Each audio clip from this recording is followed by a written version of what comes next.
السلام علیکم۔ آج میں روزویلٹ پارک کے جنگل سے آپ سے مخاطب ہوں۔ آج پوری دنیا میں عید الفطر تھی۔ میں منانے کا تو نہیں کہوں گا، کیونکہ جو عید الفطر کی اسپرٹ ہے اور جس طرح سے یہ ایک ہمارے مذہب میں ایک اس کا بہت اپنا مخصوص مقام ہے، اس کے مطابق تو اس دفعہ عید نہیں منائی جا سکی۔ عید کی نماز اس کا بنیادی رکن ہے، تو جہاں نماز ہی نہیں ہوئی اور لوگوں کا آپس میں ملنے جلنا جون سا ہے اس پر ہی پابندی لگی رہی، تو میں سمجھتا ہوں کہ عید منانی تو کیا تھی۔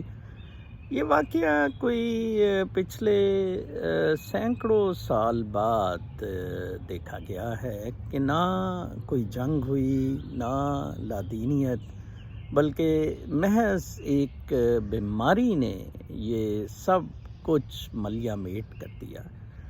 دیکھا جائے تو عید کا تہوار یا عید کی خوشیاں ہوتی کیا تھی۔ آج میرے دوست صوفی بزرگ سندھ سے صوفی رستمانی صاحب فرما رہے تھے کہ پہلے جو لوگ ہمارے ادھر گرد و نواح میں عید پر کہتے تھے کہ ڈیڈی برطانیہ گئے ہوئے ہیں، ڈیڈی امریکہ گئے ہوئے ہیں، تو اس دفعہ کرونا کی وجہ سے اب وہ ڈیڈی نہیں کہتے، وہ کہتے جی ابا جی گھر پر ہی ہیں۔ اور صوفی صاحب کا خیال تھا کہ عن قریب جہانگیر ترین کے بچے بھی کہیں گے کہ بڈھا گھر پر ہی ہے۔ دراصل جیسا کہ آج میں نے اپنے بلاگ میں لکھا ہے، اس کی صریحاً وجہ یہ ہے کہ ہم نے اپنا راستہ ہی بدل لیا۔ ہم قدرت سے بہت دور ہو گئے اور ہم نے اپنے اہداف مادی رکھے، پیسے کے رکھے، اور جس وجہ سے یہ سارا ہمیں نقصان بھگتنا پڑ رہا ہے۔ اور آج کا بلاگ میرا ضرور پڑھیے، جس میں نے کہا ہے کہ میں ہمیشہ اپنے بلاگ میں یہ کور تھیم پیش کرتا ہوں کہ صرف اور صرف دو مقاصد ہیں انسان کے اس دنیا میں آنے کے، ایک ہے پیار محبت اور دوسرا ہے شکر گزاری۔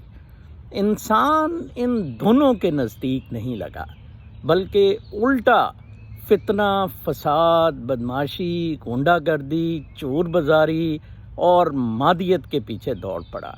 تو اس کا نتیجہ بالکل یہی ہونا تھا۔ غیر قدرتی زندگیوں کے نتیجے اسی طرح ہوتے ہیں۔ قدرت کو یہ بالکل منظور نہیں تھا جو طریقہ حضرت انسان نے اپنا لیا تھا۔ آج مجھے بہت سارے عید مبارک کے پیغامات موصول ہوئے جو میرے نزدیک ایک بہت ہی مجھے رسمی سا محسوس ہوا۔ ان پیغامات کے پیچھے میں نہیں کہتا کہ ان لوگوں کی محبت یا جذبہ نہیں ہوگا، لیکن کچھ مجھے بہت بے معنی سی یہ ساری چیز لگی۔ کون سی عید، کون سا جشن، کون سی خوشی، بہت عجیب لگ رہا ہے۔ اس پر آپ ضرور غور کیجئے گا، اور کیا آپ چاہیں گے کہ مستقبل کی عید یا عیدین بھی اسی طرح کی ہو؟ اپنا بہت خیال رکھیں۔ اللہ تعالیٰ آپ کو اپنے حفظ و امان میں رکھے۔ اللہ نے